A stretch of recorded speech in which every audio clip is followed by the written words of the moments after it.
चुनाव आयोग की तरफ जाके देख रहे हैं तो ये पूरा का पूरा जो विधानसभा का सदन मुझे नजर आ रहा है वो भगवा नजर आ रहा है और इस बार हरा नजर ही नहीं आ रहा है।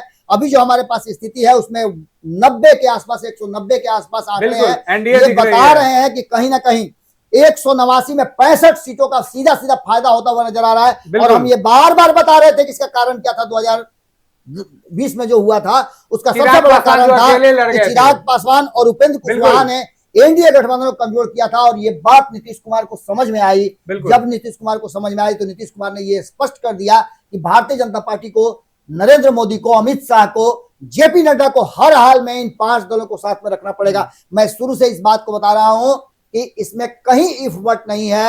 इस बार 5 पहली बार एक साथ आए हैं और एक साथ जब आए हैं तो निश्चित रूप से कुछ कमाल जरूर करेंगे और वो कमाल होता हुआ दिखाई दे रहा है। बाबा एक सवाल आपसे लेंगे। जिस तरीके से 6 और 11 नवंबर को महिलाओं ने बढ़ चढ़ कर हिस्सा लिया था, कई लोग तो क्रेडिट ले रहे थे जी हमारे वजह से बढ़ा है, लेकिन अब जो आंकड़ा सामने आ रहा है इस पे मैंने उस समय भी उत्तम कहा था, आपको याद होगा, लगातार कह रहे हैं बाबा। मैंने साफ साफ कहा था कि नीतीश कुमार के साइलेंट वोटर को आप छोटा नहीं आंक सकते हैं और नीतीश कुमार को पता है कि उनका वोटर कौन है, वही नीतीश कुमार स्ट्राइक करते हैं। मैंने एक बहुत महत्वपूर्ण बात की थी कि नीतीश कुमार अपने वोटर को पूरी तरह से, आप अगर चिड़िया पालिए उसको घास नहीं दीजिएगा, उसको दाना नहीं दीजिएगा तो चिड़िया क्या करेगी आपको पता है। एक तरफ एम और वाई की बात मैंने किया था, मैंने कहा था कि मुस्लिम को और सिर्फ वोट के लिए यूज करते हैं, मुस्लिम को सिर्फ वोट के लिए यूज करते हैं महागठबंधन के लोग, राष्ट्रीय जनता दल के लोग। और नीतीश कुमार अगर अपने एम को यूज करते हैं, महिला को यूज करते हैं तो नीतीश कुमार उनको सब कुछ देते हैं। 50% दोनों जगह जो लोकतंत्र की प्रथम पाठशाला है, पंचायत और नगर निकाय चुनाव में 50% आरक्षण, महिलाओं को सरकारी नौकरी में आप जाकर के पुलिस पलटन में देख लीजिए कि 33-35% महिलाएं जो हैं वहां आपको नजर आएंगी। ये सारी चीजें कहीं ना कहीं नीतीश कुमार जो कहते हैं वो करते भी हैं। और नीतीश कुमार का वो साइलेंट वोटर, वो महिलाएं जो लगातार वोट देने के लिए घर से बाहर निकल रही हैं, आपको याद होगा कि कई ऐसे शॉर्ट्स और मीम्स वायरल जो हुए हैं जिससे महिलाएं जाकर के नीतीश कुमार को वोट देती हैं तो राजद के लोग उसको पीटते भी हैं। बिल्कुल, ये सारी वीडियो है, एक महिला की तो हत्या कर दी गई। बिल्कुल तो ये सारी चीजें नजर आ रही है। अब स्थिति यह है कि 50-55 के आसपास आ गया है महागठबंधन। बिल्कुल, बहुत बुरी स्थिति है, बहुत बुरी स्थिति है। और ये निश्चित रूप से महागठबंधन, राष्ट्रीय जनता दल और कांग्रेस के लिए अलार्म है कि अब क्या करेंगे। 2010 की बात करें तो 2010 में लालू प्रसाद ने अपने पूरे परिवार गाय और भैंस के साथ साथ दिल्ली शिफ्ट करने का प्लान बना लिया था और लगभग वो शिफ्ट हो गए थे। क्या करेंगे आगे, क्या करेंगे। अन्य की बात करें तो जन सुराज की अगर बात करते हैं तो जन सुराज इतना मेहनत करने के बाद भी अगर जीरो पर है तो निश्चित रूप से प्रशांत किशोर ने मेहनत तो किया है, लेकिन प्रशांत किशोर ने जो मेहनत किया है, जिस मंदिर में उन्होंने माथा टेका है, प्रसाद उनको उस हिसाब से नहीं मिला है और आगे भी उनको और ज्यादा अपने आप को प्रूफ करने की जरूरत पड़ेगी। अब हम एग्जिट पोल की बात कर लेंगे। लगभग 17-18 एग्जिट पोल आए थे जिसमें सभी ने एनडीए को बहुमत दिया था और बढ़ा चढ़ा कर दिखाया था।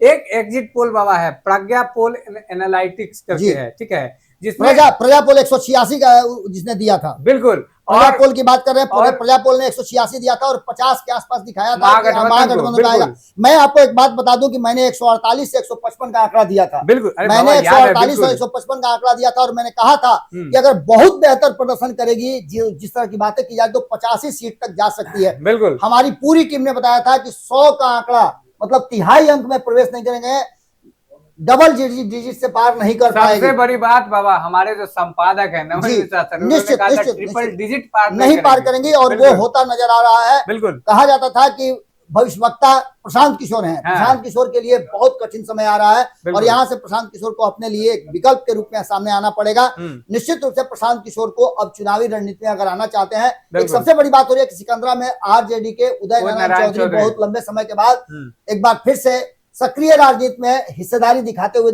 नजर आ रहे हैं और सदन में जाते हुए दिखाई दे रहे हैं। उमेश कुशवाहा की बात करें तो एक बार पहली बार उमेश कुशवाहा को भी अब खुश होने का मौका मिला है। सराय रंजन में जितने भी झमेले हुए थे उन सब को लेकर के एनडीए अब आगे चल रही है के पास 191 के आसपास पहुंच गई है, 191 पहुंच गई है। और ये आंकड़ा मैं बता रहा हूं कि 200 के इर्द गिर्द होगा। ये बात कल ही हम लोग कर रहे थे, आपको याद होगा, मैं गाड़ी में बैठा हुआ था और जब मैं जा रहा था उस मीटिंग के लिए तो जानकारी, अब विजय सिन्हा आगे हो गए हैं। लखीसराय में विजय सिन्हा आगे हो गए हैं। डिप्टी सीएम विजय कुमार सिन्हा अब आगे हो रहा है। काफी लंबे समय से वो पीछे चल रहे थे, लेकिन जो ताजा अपडेट आया है उसमें वो आगे चल रहे हैं। देखिए तापमान जो है, तापमान काफी बदल गया, इसलिए हम चाहेंगे कि एसी का भी तापमान थोड़ा सा डाउन किया जाए। बिल्कुल तापमान काफी बढ़ गया है, एसी का जो है उसको थोड़ा सा बढ़ाया जाए। गौरा बराम से अफजल अली खान थे आरजेडी के प्रत्याशी, वो भी बाबा पीछे चल रहे हैं।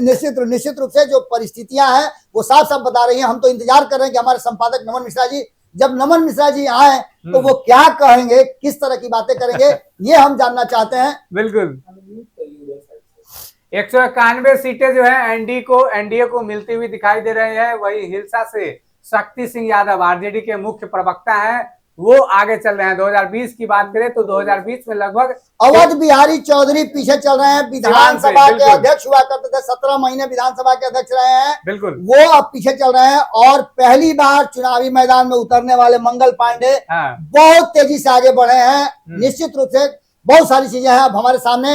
हरी सहनी जुड़ गए हैं, सहनी समाज के ही नहीं, बिहार के बहुत बड़े नेता हैं और हम चाहेंगे कि उनसे बात किया जाए। अभी भी वो टिके हुए हैं पूरी तरह से दरभंगा में, और दरभंगा एक ऐसी जगह है जहां पर लगातार भारतीय जनता पार्टी का प्रदर्शन बेहतर होता रहा। बिल्कुल बिल्कुल बिल्कुल, स्वागत है आपका। आवाज नहीं आ रही है। बिल्कुल कनेक्ट किया जाए, आवाज नहीं आ रही है। आप अनम्यूट कीजिए उधर से। हेलो जी, चलिए पहले तो आप लोगों को बहुत बहुत बधाई। आप लोगों की मेहनत रंग लाती हुई दिखाई दे रही है। और एग्जिट पोल को लेकर के जो सवाल खड़े हो रहे थे, कहा जा रहा था कि पोल जो काउंटिंग बूथ है उससे बाहर नहीं निकलने दिया जाएगा। क्या लगता है आपको? आप लोगों ने तो बहुत बेहतर प्रदर्शन किया है, इस पर आपकी सबसे पहली प्रतिक्रिया क्या होगी? धन्यवाद है, बधाई है कि जब प्रचार के दौरान घूमने के क्रम में आम मतदाताओं और खास करके महिला वर्ग में जो उत्साह देखा जाता था,